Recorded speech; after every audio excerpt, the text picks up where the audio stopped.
Deus. Pode sentar, igreja. Nem precisa falar mais nada, né? Depois dessa, ficou mais difícil. Graças a Deus, glória a Deus por isso. Bom, eu estou aqui para saudar a amada igreja com a gloriosa graça, a paz do Senhor. Amém. É muito bonita essa saudação, mas eu prefiro e aí, beleza, gente? É mais minha cara. Eu comento com o meu círculo de amizades que a gente dá a paz do Senhor e amém pela paz do Senhor, mas quanto mais íntimo da pessoa a gente fica, a gente vai mais... E aí, como é que tá? Tá tudo bem? E eu tô no meio dos irmãos. Tô nervoso, mas estou à vontade. Amém? Também, para começar, já um alerta aqui. Isto não é uma pregação, porque a palavra pregação carrega assim uma coisa que você fala assim, você não pode errar. Você tem que fazer aqui a pregação. Tem que ser assim, nível Gilson. Então, é uma conversa, vai. Vamos conversar.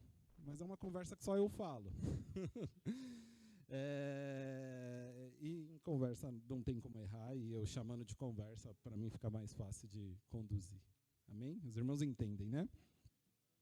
Agora, iniciando o que eu preparei para falar essa noite, né? O Mergulhando está acabando, né? Igual a Marcela falou, é a hora que vocês fazem.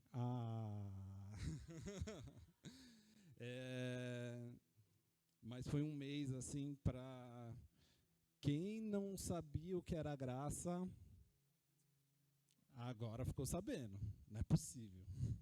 E se não ficou sabendo, tá tudo no YouTube, pode assistir tudo de novo, porque lá vai estar tudo que foi falado sobre graça, tudo que os nossos irmãos, né, prepararam aqui com muito amor. Eu falo assim, teve um tempo que eu estive fora do ministério, pude conhecer outros ministérios, e eu sou muito feliz pela igreja que nós construímos, hoje liderada pelo pastor Gilson, porque nós temos aqui excelentes pregadores, excelentes ferramentas, sabe? Tipo, vou fazer uma analogia aqui com futebol. Pensa num time grande de São Paulo aí, não sei, Santos. Quantos santistas temos aqui? Quantos santistas? Levanta a mão, gente. Quantos santistas? Amém? Onde houver 2 ou 3, irmãos. 2 ou 3. Mas assim, né? Não é um time só de Neymar. Tem os que estão começando, tem os mais experientes. E graças a Deus por isso. Nós temos... um time de irmãos que podem se ajudar, não só de púlpito, mas lá embaixo. Você vê pela qualidade das mensagens, pela forma que as pessoas, pelo amor que as pessoas têm pela palavra, né? Então, graças a Deus por isso. Mas vamos lá. Foi falado muito de graça e de salvação durante todo esse mês. E eu tenho uma pergunta para você. Você sabe do que você foi salvo? Você sabe aonde você estava quando Jesus te chamou? E mais que isso, você sabe para onde você estava indo se você não encontrasse Jesus? A graça nos salvou, mas você sabe do que ela nos salvou? A Bíblia, a questão da salvação é a questão suprema, né, da Bíblia, é falar sobre salvação. Jesus, ele é apresentado pelos profetas como o Salvador. Ele é anunciado como Salvador. E qual que é o papel do Salvador? Aê, muito bem. Salvar. Mas salvo do quê? Tem uma breve definição do que significa salvar aqui, para ficar na mente. Salvar significa resgatar de uma situação perigosa ou ameaçadora. O povo de Israel, quando estava em guerra, que eles venciam a guerra, que eles conseguiam retornar, eles se consideravam salvos.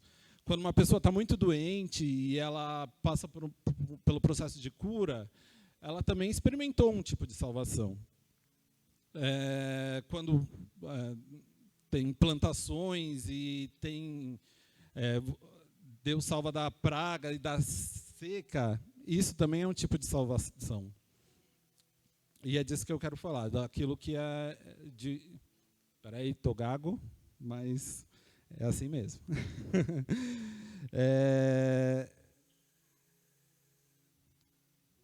Isso que eu quero falar, do que a gente foi salvo. Um dos sermões mais famosos que existe, foi pregado por um teólogo chamado Jonathan Edwards, que fala: pecadores nas mãos de um Deus irado. Esse sermão foi pregado no século XVIII, e ele, no século XVIII, a gente aqui atualmente, a gente vê assim, muitas manifestações emocionadas e tudo mais, mas no século XVIII não tinha muito disso, né? E Jonathan Edwards, ele é conhecido, seus biógrafos falam que ele é conhecido por ser um teólogo muito inteligente, com pregação muito racional, mas que ele pega o sermão e lê. Se eu pegar meu sermão, que está com algumas páginas, e só ler aqui para vocês vão dormir. E eu vou ver. E ele era esse tipo de pregador. Porém, quando ele pregou esse sermão, sem eloquência, sem técnicas de pregação, algo aconteceu. Para você ter uma ideia do tom do sermão, eu tenho aqui um trechinho que ele fala. Lembrando que o título, né, Pecadores nas mãos de um Deus irado.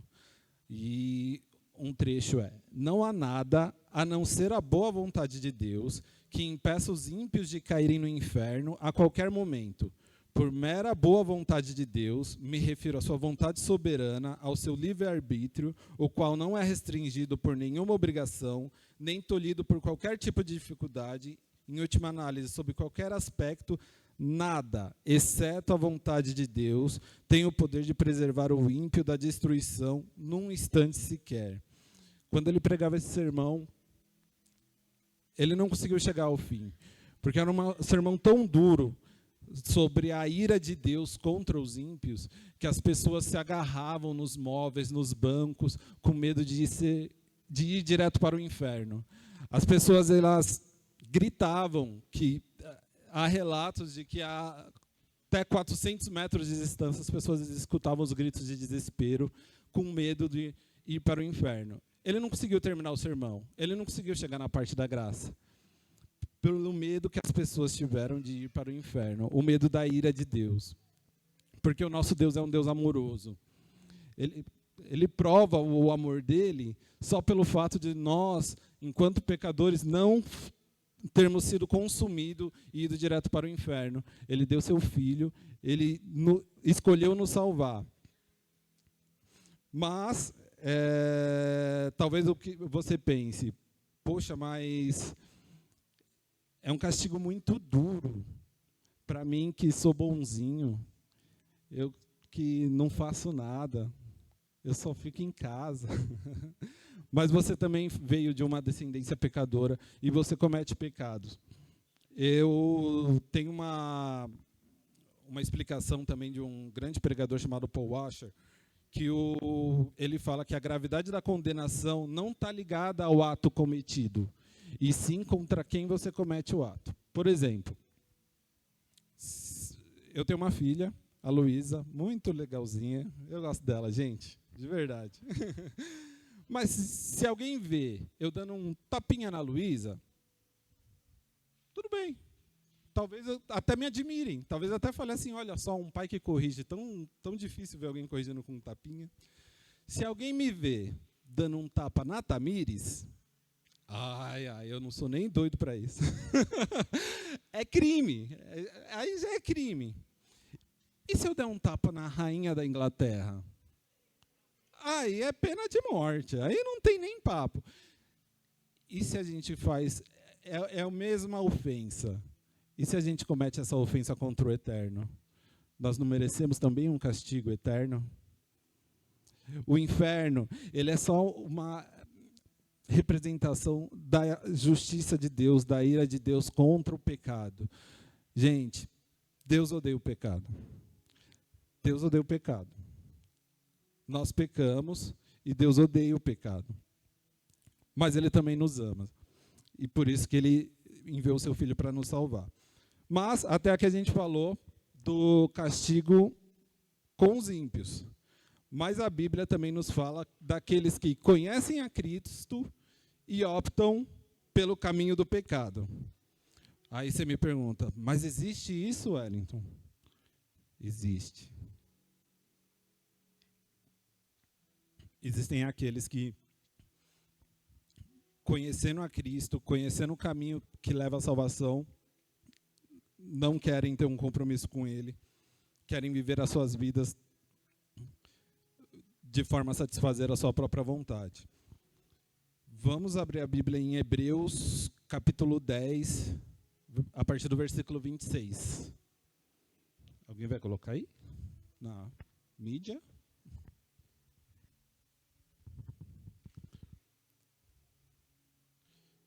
Amém. Eu vou ler aqui, é mais fácil. Pois, se continuarmos a pecar de propósito, depois de conhecer a verdade, já não há mais sacrifício que possa tirar os nossos pecados. Pode passar. Pelo contrário, resta apenas o medo do que acontecerá. Medo do julgamento e do fogo violento que destruirá os que são contra Deus. Quem desobedece à lei de Moisés é condenado sem dó à morte. Se for julgado culpado depois de ouvir o testemunho de 2 pessoas, pelo menos, então, o que será que vai acontecer com os que desprezam o Filho de Deus e consideram como coisa sem valor o seu sangue da aliança de Deus que os purificou? E o que acontecerá com quem insulta o Espírito de Deus que o ama? Imaginem como será pior ainda o castigo que essa pessoa vai merecer. Pois sabemos quem foi que disse, eu me vingarei, eu acertarei contas com eles. E quem também disse, o Senhor julgará o seu povo. Que coisa terrível é cair nas mãos do Deus vivo. Forte, não? Forte. Irmãos, aqui o autor de Hebreus fala daqueles que conheceram a fé, escolhem abandonar. Escolhem não seguir essa vida de fé, não seguir a vida, o caminho de Deus. Isso tem uma palavra. A Marcela, na pregação dela, usou uma palavra tão bonita, eu falei assim, tenho que arrumar uma palavra bonita também. Apostasia. É uma palavra bonita com um significado muito ruim, que é o abandonar da fé. E o que é o apóstata? É aquele que deliberadamente escolhe o caminho do pecado. Nós, como cristãos, nós pecamos. Mesmo conhecendo a Deus, amamos a Deus, nós temos nossas falhas. Nós temos as nossas falhas morais e continuamos pecando. Mas qual que é a nossa grande diferença? A nossa vida em arrependimento. Nós pecamos, vivemos em arrependimento e Deus é fiel para nos perdoar. Aquele que peca e não se arrepende, esse não honra a aliança e esse está fadado a cair nas mãos de Deus. Sabe, se você fosse escolher um inimigo hoje, não escolha o mais forte. Não há ninguém mais forte do que Deus. Não escolha ser inimigo de Deus. Não escolha não viver o caminho que Ele preparou. Esse não é nem esperto, gente. Deus, Criador dos céus e da terra, Criador de tudo, aquele que destrói exércitos, aquele que com uma palavra Ele pode destruir tudo, o mundo. Não escolha ser inimigo de Deus. Sabe, o nosso comportamento pecaminoso, ele é algo que vem de dentro. Não adianta você achar que o pecado que você comete, ele vem da sua situação, do meio, do seu ambiente. Eu cometo pecado, eu não consigo me livrar do pecado porque meu pai bebia, é por isso que eu bebo. Meu pai traiu minha mãe, é por isso que eu traio minha mãe. Meu pai não fazia isso, tá, gente? É um exemplo. Só para deixar claro. E você jogar isso como desculpa. Não. Se você não se arrepende do seu pecado, você está fadado à morte. E não adianta você falar assim, mas Deus criou essa situação, então ele é o responsável. Não, porque ele fala que você é responsável por dominar a si mesmo. Deus fala em Gênesis 4:7, ele fala isso para Caim: se você fizer o bem, não será aceito, mas se não fizer, saiba que o pecado ameaça a porta. Ele deseja conquistá-lo, mas você deve dominá-lo. Nossos desejos e impulsos são contra a natureza de Deus. Enquanto o mundo fala que nós devemos nos entregar aos nossos desejos, Deus fala: domine a si mesmo. O apóstata, aquele que não quer seguir a vida de fé, é aquele que abandona as crenças para viver os seus desejos. E não adianta a gente usar a desculpa que o pecado é impossível de ser vencido, porque isso também é uma mentira. Isso também é um pecado. Em Coríntios 10:13, ele fala: não sobreveio a vocês tentação que não fosse comum aos homens. E Deus é fiel e ele não permitirá que vocês sejam tentados além do que podem suportar. Quando forem tentados, ele lhes providenciará um escape para que possam suportar. Até o modo que resistimos à tentação, o modo que nós resistimos ao pecado, é graça de Deus. É Ele que nos dá escape. Nem nisso nós temos mérito. Mérito é um contrário da graça. A gente, por mais que a gente tente fazer alguma coisa para merecer, para barganhar com Deus, não adianta. Você não tem nada que você possa oferecer além da sua vida, além do seu coração, para que Deus possa trabalhar em você. As pessoas que escolhem esse caminho, o que elas devem esperar? No verso 26, pode pôr o verso 26 de Hebreus 10, por favor? Nesse contexto, o que estava acontecendo? O povo estava querendo voltar à prática judaizantes de sacrifício, mas o autor ele deixa claro que essa vida com sacrifícios no Velho Testamento já não era mais válido. E querer voltar a esse sacrifício é não viabilizar o sacrifício de Jesus, é não crer no sacrifício de Jesus. Pois, se continuarmos a pecar de propósito, depois de conhecer a verdade, já não há mais sacrifícios que possam nos tirar dos pecados.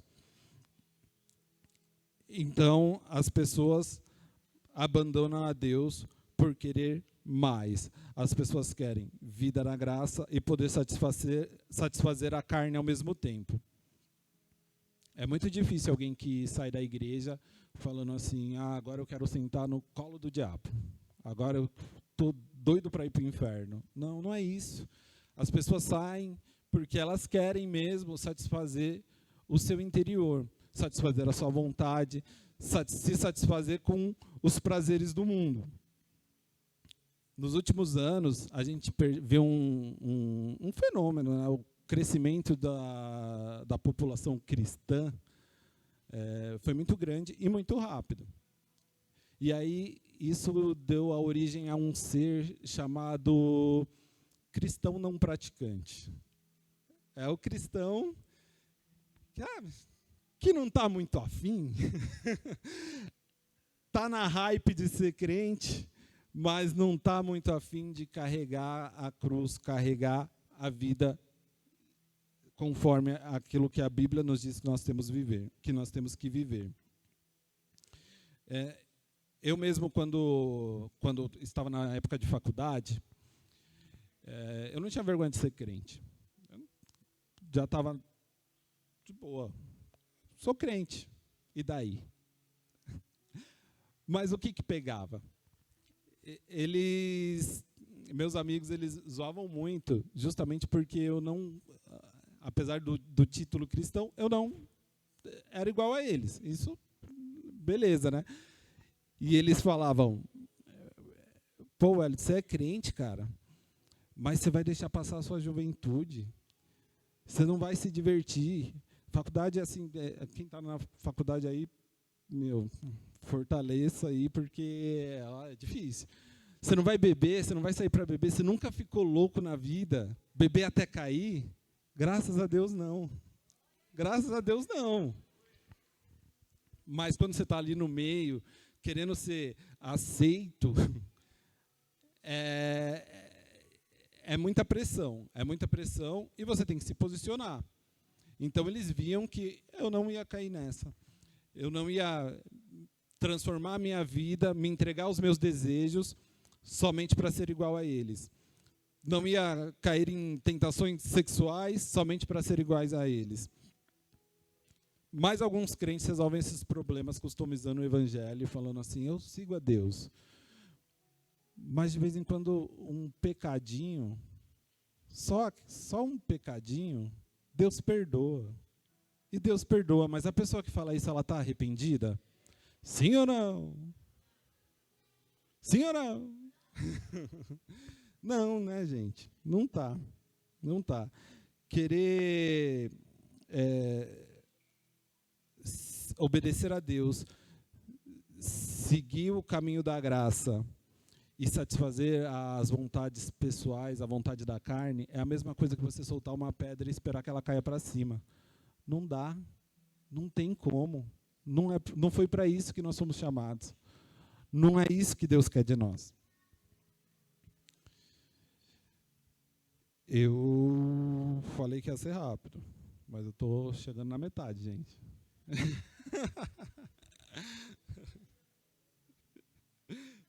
A Jane falou assim, quanto tempo? Eu falei assim, acho que uns 10 minutos. Bom, quem abandona a fé, ela só pode ter uma expectativa ruim. Não tem como a pessoa abandonar a fé e esperar que a vida dela vai ser boa. Ela pode até ter uma vida boa aqui na Terra, mas a eternidade dela já tem um destino que é muito ruim. C.S. Lewis fala, aquilo que não é eterno é eternamente inútil.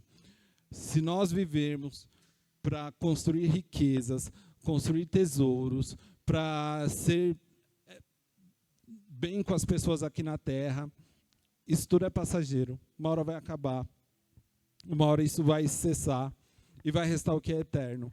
E o que nós estamos fazendo para viver o eterno ao lado de Deus? É a vida de fé, é a vida na graça.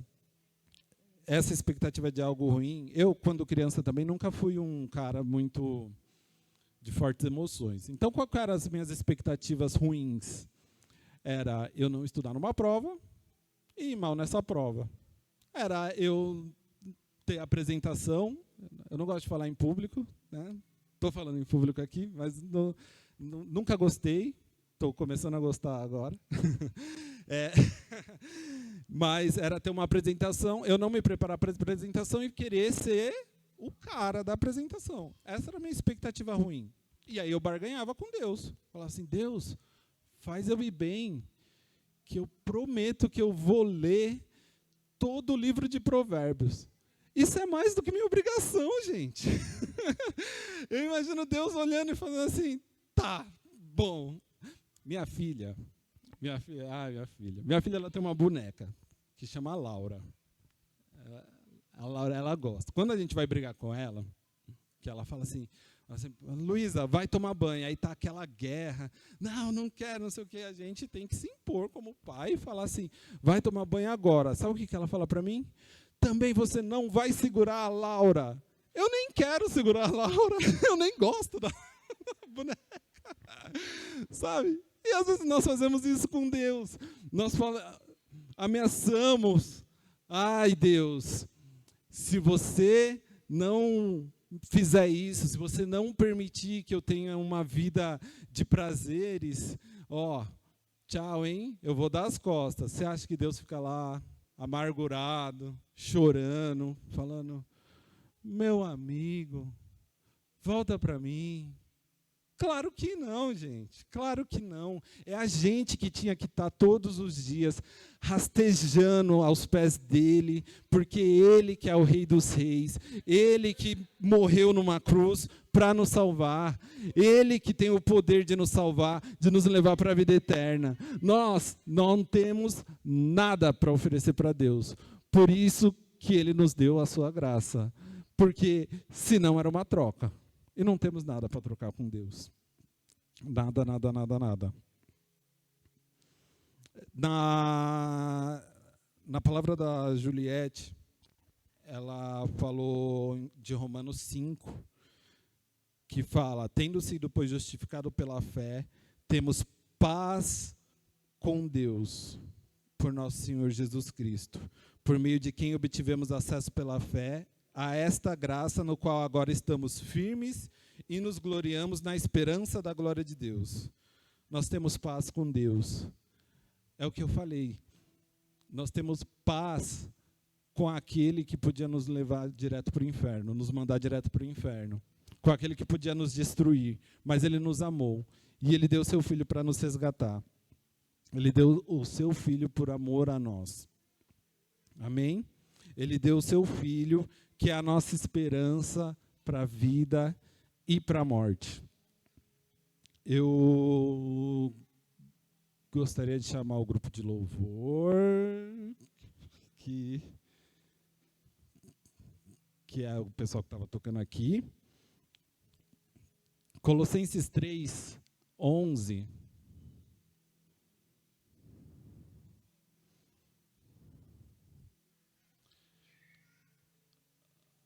Como resultado disso, já não existem mais judeus, não judeus, circuncidados, não circuncidados, não civilizados, selvagens, escravo, corintiano, palmeirense, ribeirão-pirense. Não existe mais. Mas Cristo é tudo e está em todos. Ou, na minha versão, Cristo é tudo em todos. Cristo é tudo em todos. Cristo é tudo em todos. Cristo é tudo em todos.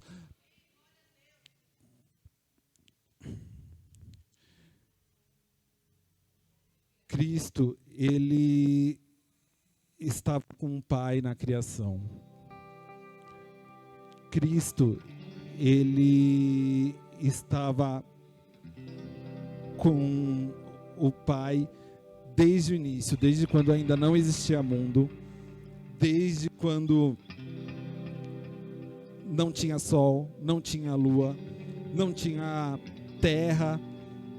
Cristo já estava com o Pai, pois na Bíblia fala que no princípio era o Verbo, e o Verbo estava com Deus, e o Verbo era Deus. A Bíblia diz: todas as coisas foram feitas por intermédio dele, e sem ele nada do que foi feito se fez. As coisas visíveis e as invisíveis, ele foi o Criador do nada. Sem matéria-prima pré-existente, ele chamou a existência de todas as coisas.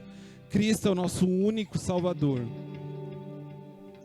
Quando Adão e Eva caiu, onde estava Cristo?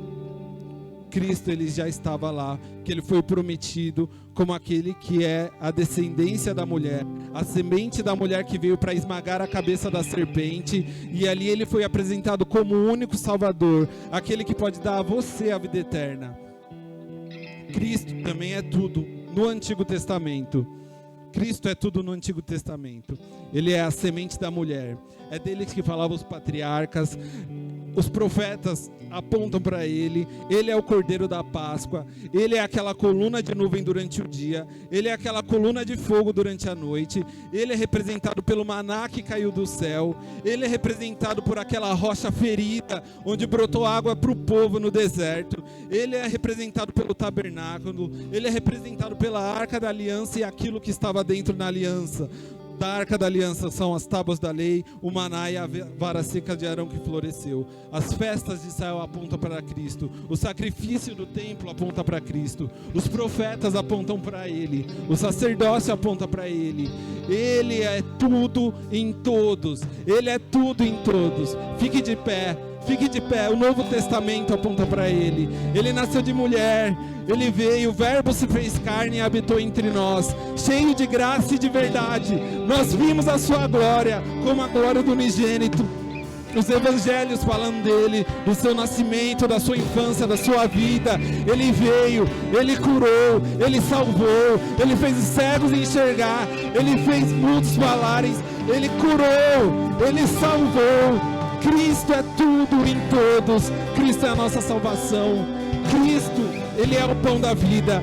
Ele é a luz do mundo. Ele é a porta das ovelhas. Ele é o bom pastor que deu a vida pelas ovelhas. Ele é a ressurreição à vida. Ele é o caminho, a verdade, e ninguém vem ao Pai senão por Ele. Ele é a videira verdadeira. Não há salvação, nenhum outro nome é dado entre os homens, pelo qual importa que sejamos salvos. Não há nenhum outro mediador, porque só há um Deus, só há um mediador entre Deus e os homens, e esse nome é Jesus Cristo. Amém? Cristo é tudo em todos. Cristo é tudo em todos. E o que Ele é para você? Ele é tudo para você. Ele é tudo para você. Ele é tudo para você. Você entregou a sua vida para Ele. Sabe, irmãos,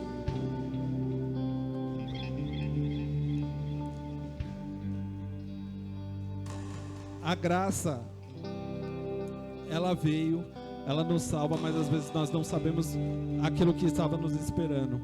Se nós soubéssemos aquilo que estava nos esperando, eu creio que a nossa intensidade como igreja, como adoradores, seria muito maior. A adoração a esse Cristo que é tudo, tudo, tudo em todos, ela seria muito mais intensa. Jesus veio e nos salvou.